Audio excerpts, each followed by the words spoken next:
بعض اوقات جگہ اور افراد کے اعتبار سے گناہ کی قباحت بڑھ جاتی ہے۔ مسند احمد میں یہ روایت موجود ہے اور شیخ البانی رحمۃ اللہ علیہ نے اس کو الادب المفرد میں صحیح قرار دیا ہے کہ نبی کریم صلی اللہ علیہ وآلہ وسلم نے ایک دن صحابہ کرام سے پوچھا ما تقولون فی الزنا، کہ زنا کے بارے میں تم کیا کہتے ہو؟ تو صحابہ کرام نے عرض کی کہ یا رسول اللہ وہ حرام ہے، اللہ اور اس کے رسول نے اسے حرام قرار دیا ہے، وہ قیامت کے دن تک حرام ہے۔ تو آپ نے فرمایا لَأَن يَزْنِيَ الرَّجُلُ بِعَشْرِ نِسْوَةٍ أَيْسَرُ عَلَيْهِ مِنْ أَن يَزْنِيَ بِحَلِيلَةِ جَارٍ، کہ کوئی بندہ 10 عورتوں سے زنا کرے تو یہ اتنا بڑا گناہ نہیں ہے جتنا ہمسائے کی عورت کے ساتھ زنا کرنا بڑا گناہ ہے۔ اور پھر آپ نے پوچھا کہ تمہارا چوری کے بارے میں کیا خیال ہے؟ تو صحابہ کرام نے پھر وہی جواب دیا کہ وہ حرام ہے،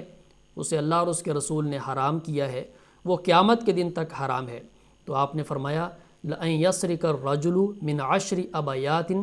أَيْسَرُ عَلَيْهِ مِنْ أَن يَسْرِقَ جَارًا، کہ کوئی بندہ اپنے ہمسائے کے گھر چوری کرے تو یہ 10 چوریوں سے بڑا گناہ ہے۔ تو یہاں سے ایک تو یہ بات معلوم ہوئی کہ جگہ اور افراد کے بدلنے سے گناہ کی نوعیت میں فرق آتا ہے،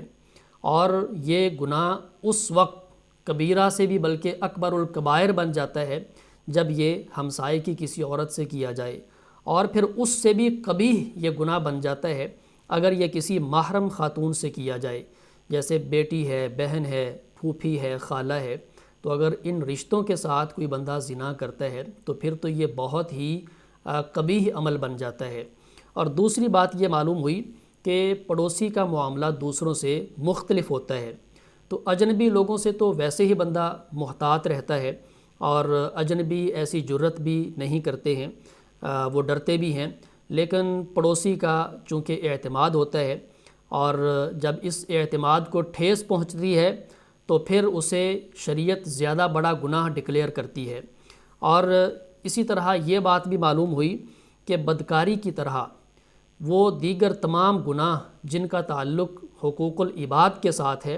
جب وہ پڑوسی کے ساتھ کیے جاتے ہیں تو پھر ان کی شدت اور ان کی قباحت بڑھ جاتی ہے۔ جیسے نبی علیہ السلام نے زنا کے بعد چوری کا ذکر کیا ہے، تو چوری کے ساتھ ساتھ اگر کوئی اور ایسا گناہ بھی شامل ہو جائے کہ جس کا تعلق حقوق العباد کے ساتھ ہے تو اس کا گناہ اور اس گناہ کی شدت بھی اسی طرح زیادہ رہے گی۔ تو اس لیے پڑوسیوں کے ساتھ جہاں پہ حسن سلوک کا بہت زیادہ اجر ہے اور فضیلت ہے، تو وہاں پر پڑوسیوں کے ساتھ ان کی حق تلفی کرنا اور ان کے ساتھ ناروا سلوک کرنا اور ان کے ساتھ ظلم و زیادتی کرنا یہ اتنا ہی بڑا گناہ بن جاتا ہے۔